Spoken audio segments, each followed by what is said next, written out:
Hello, welcome back. I'm Tonya from Tonya's Witchy Kitchen. And how are you doing today? Did you survive the holidays okay? I know some people complain about them because of family and, family feuds and, you say something and somebody doesn't like it and they take it wrong and there's not enough alcohol to erase some of those situations from people's minds, let me tell you. But hopefully you had a good holiday.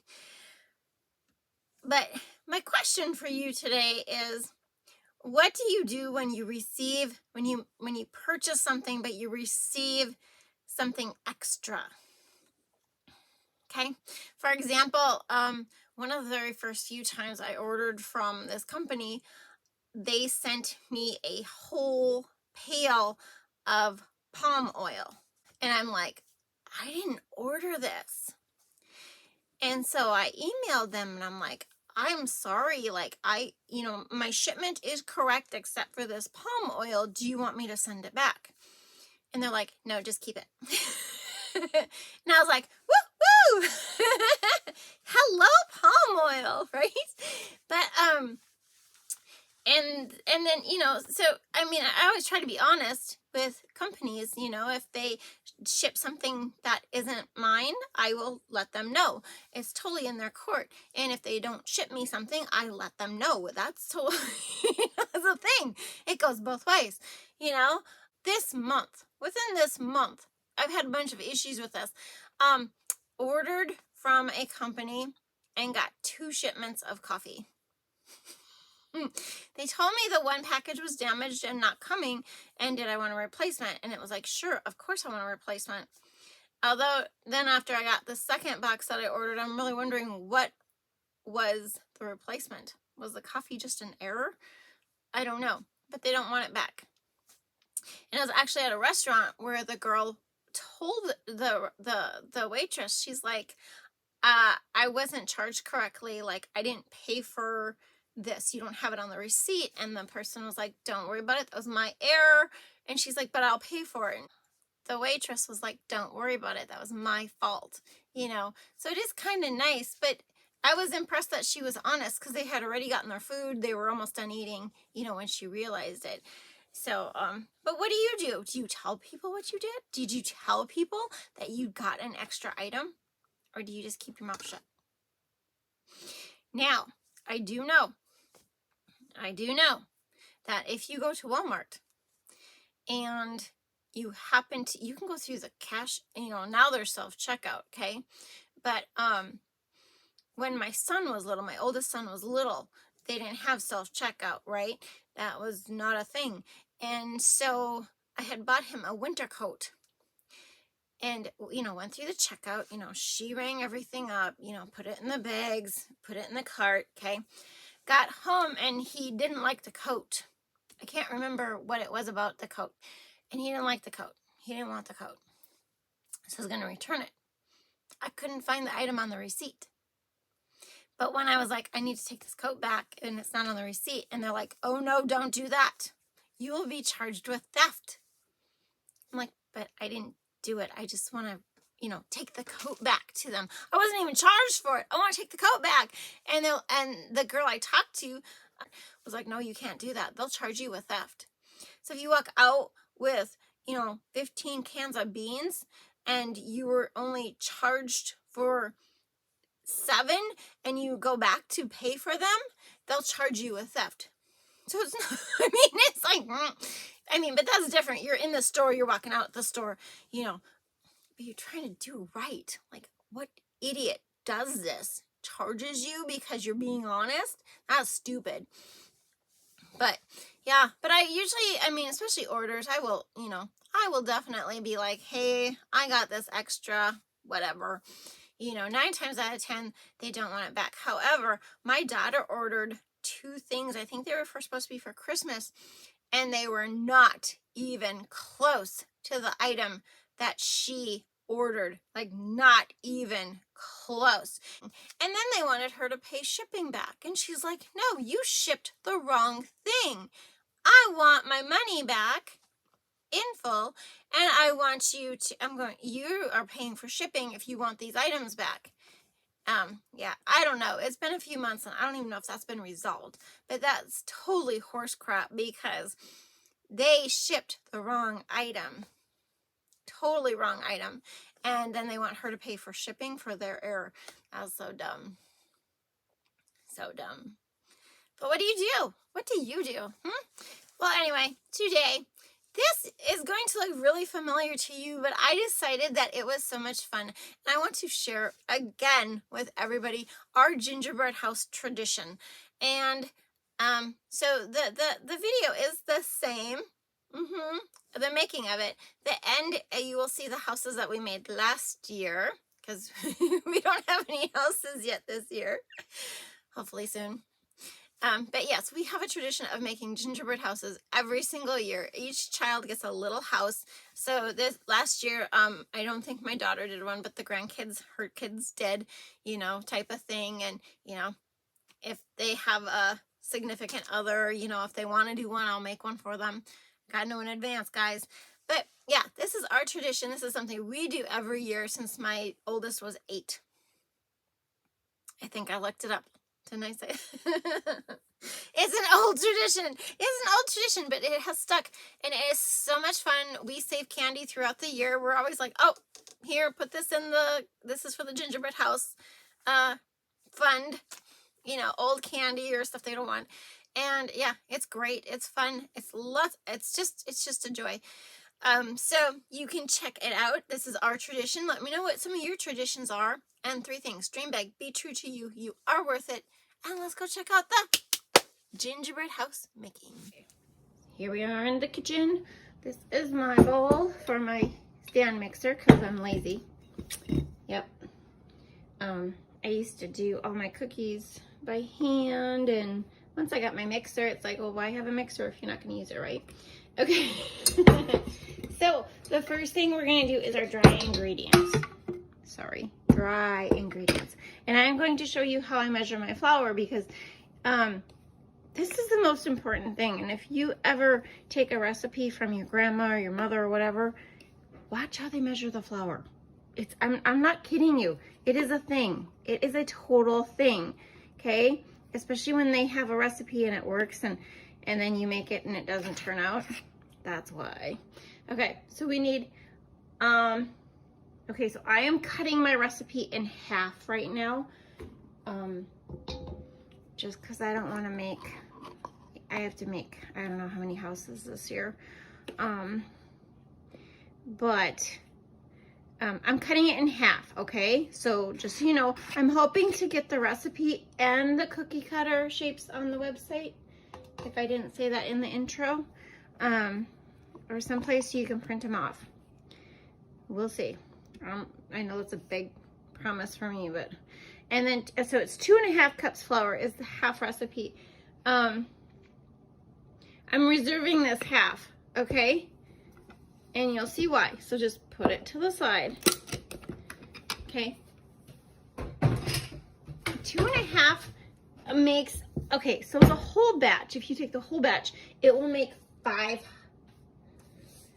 4 gingerbread houses, possibly 5. Okay. Okay, we'll go with that. Yeah. So I'm hoping to get like 2 out of this. Okay. I just don't want to be doing this all day right now. This isn't my baking day. Okay, and then a half a teaspoon of baking soda. Is it a baking soda? It's in a can, or it's a jar. Baking soda. Okay, half a teaspoon salt. It doesn't matter which salt. This is edible. I know people who do make them and eat them. Ours sits in our house. They're still in my house from last year. They're on my fireplace. We have a, you know, one of those fake propane fireplaces. We never use. And yeah, and they sit up there all year round. It drives my husband bonkers, but I just love them. I just love them. Okay, and then 1 teaspoon ginger. No, I don't like to dirty things up. You guys know this. And a half a teaspoon nutmeg. I'm going out of order. Here, let's go in order. It's 1 teaspoon cinnamon. Okay, so this is edible. We don't eat it, but you can eat it, okay? It's just, this is not my molasses cookie recipe. It's, that one's a little bit better. No, that was nutmeg. And this is clove. Half teaspoon cloves, yep. Okay. So those are the dry ingredients, okay? And I don't get, you know, they're like, mix it up. Yeah, whatever. Okay, well, and then we mix it up, okay? Okay, step 2, excuse me. I'm gonna show you this. I have one of those fancy little shortening measures that you fill it up and you push it through, but I wanted to show you this just as a tip, because I hate doing dishes. And so if you put a little saran wrap in your cup, okay, we need, for my half batch, I need a half a cup of shortening, okay? And you just pack it in here.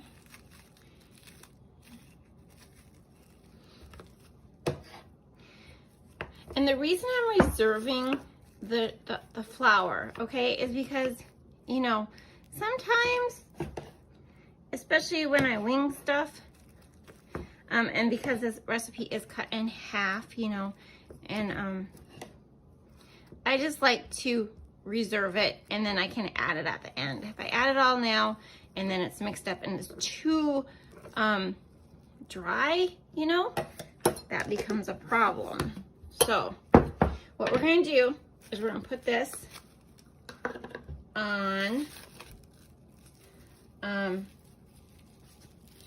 the stove, and we got to watch it. You do not want it to get too hot or you're going to be sitting there waiting for it to cool down, okay? You just want it just melted, okay? Just melted. Okay, so my shortening is just melted, okay? Like I sat there and, you know, mixed the, you know, did the thing, mixed it up. Okay, so we are going to add to this,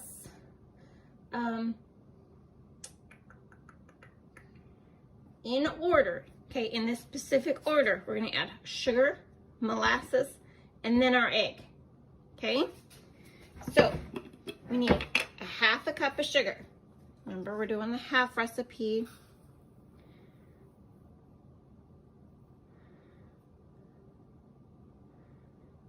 Half recipe. And we need to whisk in between each time, okay?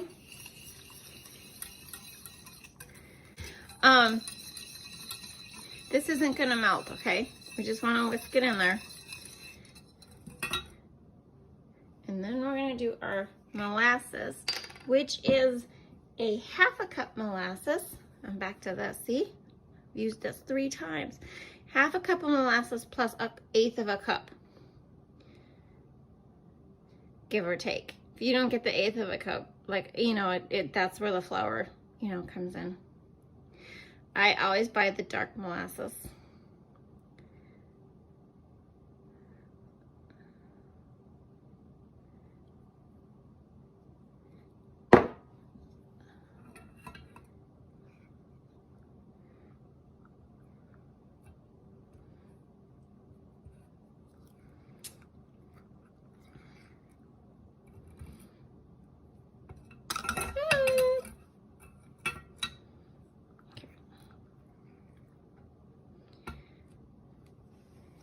And then, you know, me is gonna be like, okay, 1/8 of a cup. 1, 2, 3, 4, 5. That looks good. Okay.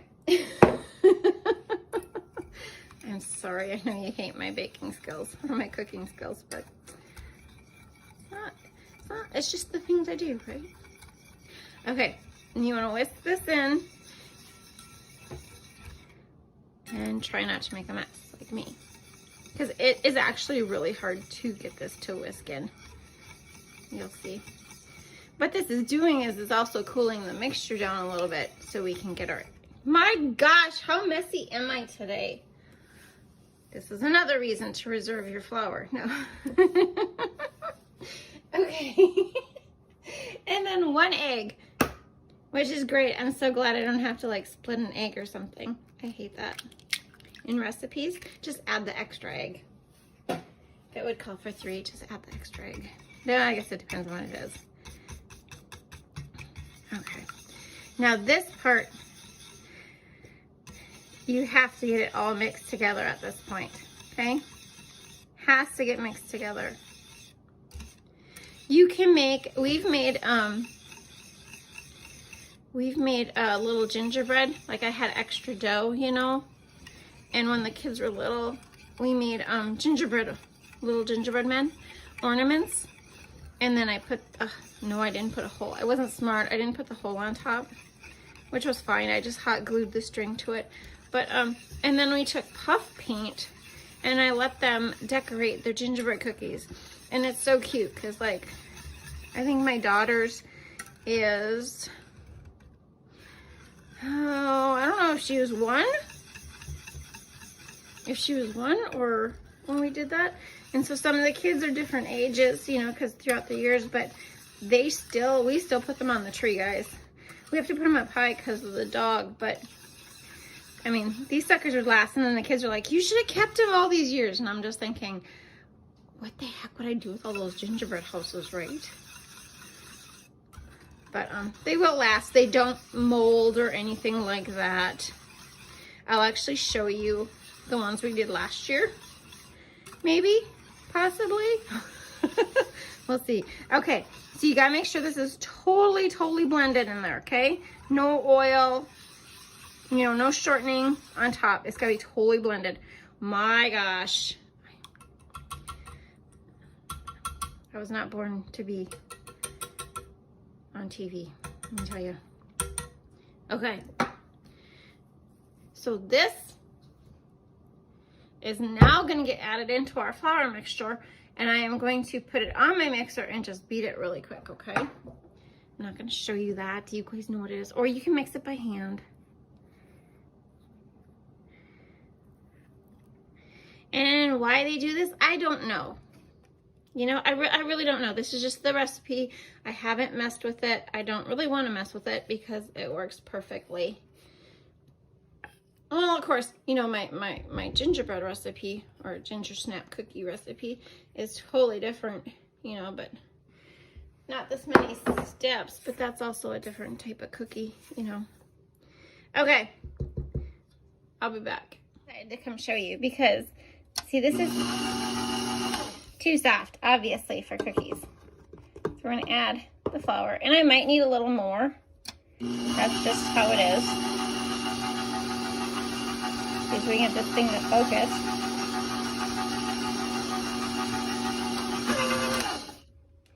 See how it's, whoa, see how it's running?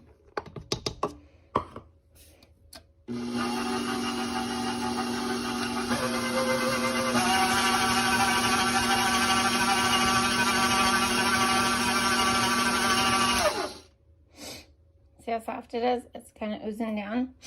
I'm gonna add a little more flour, and then I'll take you back over. Okay, and then see, it's a nice stiff dough. Not stiff dough. I want soft dough, but not too stiff because you have to roll it out, and that takes flour. You know, blah blah blah. Okay, so the next thing they say to do is put it on a surface and knead it. And if your flour is not incorporated or it's just too soft, yeah, you know, do it, okay? But I err on the side of I'm going to be adding more flour into this, you know, when I roll it out. So it depends on how, this is pretty stiff, you know. Like, okay, here's my thing. Could you roll a cookie out of it? Yeah. Okay, perfect. And it doesn't stick to my hands. This is great. Okay, so now we're gonna get set up to roll. Okay, and one thing, if you weren't going to use, there, I want my rolling pin. Okay, one thing, if you weren't going to use it right now, you can make it into a nice ball and wrap it in saran wrap and put it in a bag or a bowl or whatever.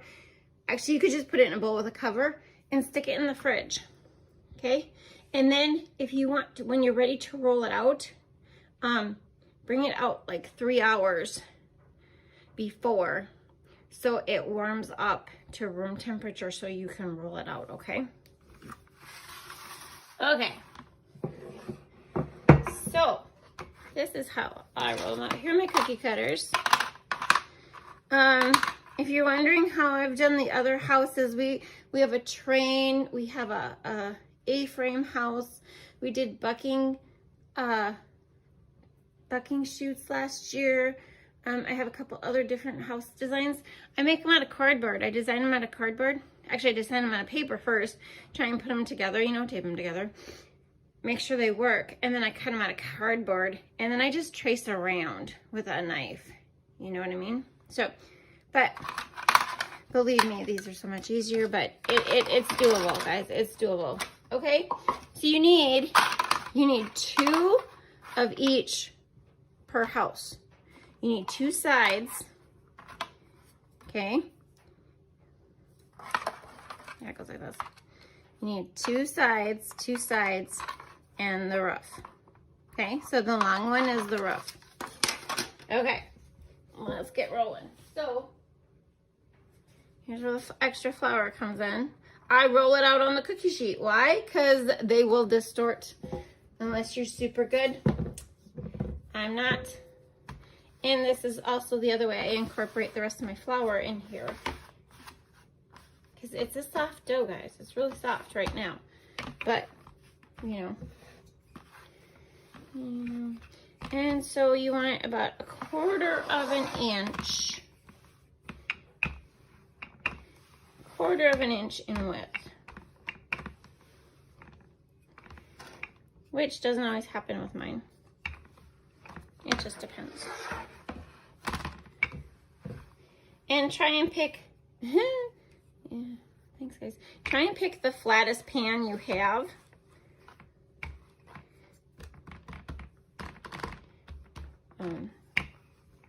But it's fine, it doesn't matter. Okay, so then, you know, give them a good shake in the flour. And then just press it down.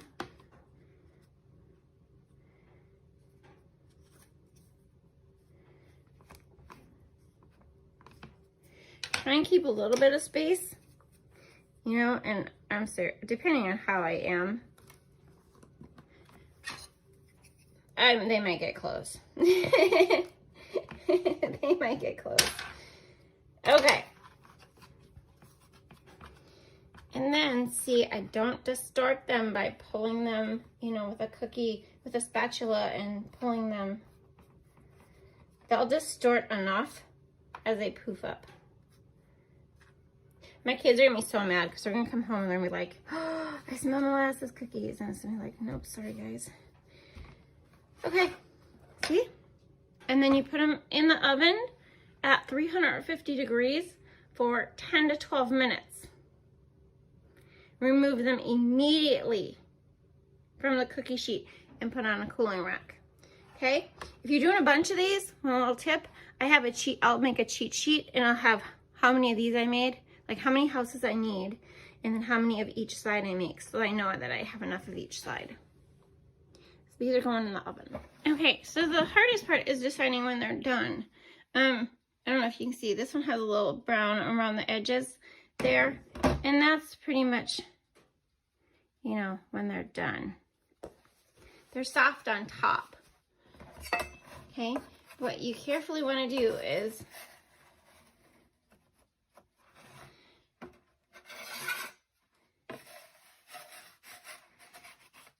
take them off and let them cool completely.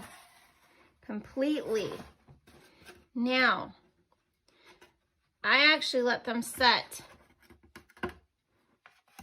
Okay, come on.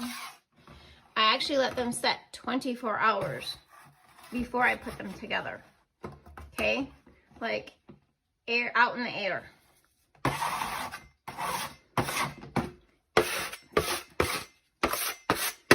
Scrape your pan off before you use it. But yeah, because they need to be cool and they need to be hard. So I let them set 24 hours before I assemble them, okay? So we'll be back. So when you start your second batch on the pan, take the scraps that you used and take about the same equal amount of fresh dough and just roll them together, mix them together. And you flour the top. I didn't flour the top on the first one, but flour the top a little bit so your rolling pin don't stick to, you know. And then just, you know, so those scraps that I have there, I'm going to mix with a little bit more fresh dough, you know, that hasn't had flour in it. Because I don't keep rolling the scraps and rolling the scraps. I you know, you could, but I don't want it to get too hard. Also, use at least 2 or 3 cookie sheets so the cookie sheet cools down in between, because you don't want a hot cookie sheet. It'll melt the dough. And then here I am recording. This is my cheat sheet for how many sides I have, because I need 2 sides per house, right? And that's my cheat sheet. Okay, so I got 2 full houses out of my half batch, okay? I'm just going to let them sit on the cookie sheet all overnight for 24 hours so they get hard. This is the remainder of my dough. Like, I would have made more houses, but I wanted to show you. Stick it in a Ziploc bag, put it in the fridge. In case one of these would shatter, I'm talking shatter. You always got this to make a new one, okay? While you're putting it together. If they crack, like the kid drops it, you know, you can always glue it together with the glue, quote glue, that we're going to use, okay? Just wanted to tell you that. Okay, and we're ready to start putting the houses together. So you want a flat cookie sheet. It doesn't have to have sides. It can be the flat one you used. I just use this one all the time. And powdered sugar. So I think the recipe calls for a cup of powdered sugar. For this part, I don't even measure. I just put maybe half a cup in there. And you want to add a very little amount of water at a time. I think it says a teaspoon of water, and because you'll see it just, you get just that little bit too much, and then you're adding powdered sugar again. That's why I don't start with the full cup of powdered sugar, because it doesn't take much water to make that go liquid, if you know what I mean. So putting these together, you don't have to use this recipe. You can use royal icing. You can use, you know, whatever you prefer. Hot glue does not work. Just to give you a little tip, I have not had good success with hot glue. I suppose Elmer's glue maybe would work. I don't know. We stick to the icing just in case the kids would eat it, you know. So if you plan on eating it, use an edible icing. So see, now I am back to adding my powdered sugar because I got it too liquid. And actually, it was still a little liquid when I was, you know, putting the house together. So it's just, that's what it is. You just back and forth, back and forth. This is a great consistency for frosting. If you're going to put stuff on the side of the house, like that, you know, you make the icicles off the roof. If you're going to put stuff on the sides of the house, like my kids do, you want it to be a little thicker, so it dries a little harder. You know what I mean? Just that thicker, even thicker than this. And actually, this should have been a little bit thicker because it adheres better. Watch when you put the house on the cookie sheet, when you remove it, because sometimes the icing drips down and it sticks to the cookie sheet, and you don't want that to happen, okay? You know what I mean? You want to be careful removing the house. Okay, and then I get some cans, and see, this is the front of the cookie, this is the back of the cookie, and you want to put the glue, we're going to call it glue even though it's frosting, down the sides of the house. And mine's a little runny for this. You can put it in a Ziploc bag and cut the tip off and squeeze it out the tip. So I'm going to use the cans to prop up my cookies to hold them in place so they stay straight. So you need the two short sides that line up with the front of the house. And you see how you just, and you gotta watch, because sometimes like the front will, or the bottom will kind of slide in a little bit, or the top will slide in. You gotta watch them for a little bit. It's like Elmer's glue, you gotta hold them there for a little bit. And if my stuff was a little bit thicker, just a little bit thicker, it would set up a little bit quicker. That's the key to the whole thing. So I turn this so you could see it. It's still, really wobbly and movable, but so that's what you want to do, is you want to watch for those to make sure they don't push in, so your whole wall doesn't push in. And then, so you do the same thing on another cookie. You put the frosting down the sides, the glue, and you're going to attach it to the two sidewalls, just like you did the first one. If you break a piece, like if it falls in it and it breaks, you can use this glue to glue it together. Put it on wax paper so it's easier to remove, because it's going to be flat. But you can glue them, and you have the extra dough to make a new one just in case, because, things happen. So see, you want to make sure that those two on the peaked roof ends are pushed in. That's the most important. And then just make sure those sidewalls don't get pushed in, because they do like to, lean a little bit till they get set up. You just got to watch them for a little bit, a couple minutes, and then they'll set up.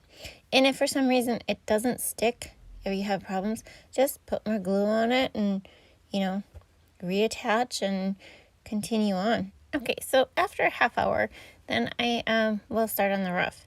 And I don't do anything, I don't put frosting on the cookie. I put it on the sides of the house and the bottom, the two peaks in the bottom. And then I just set it on there and lightly put the can there to hold it in place.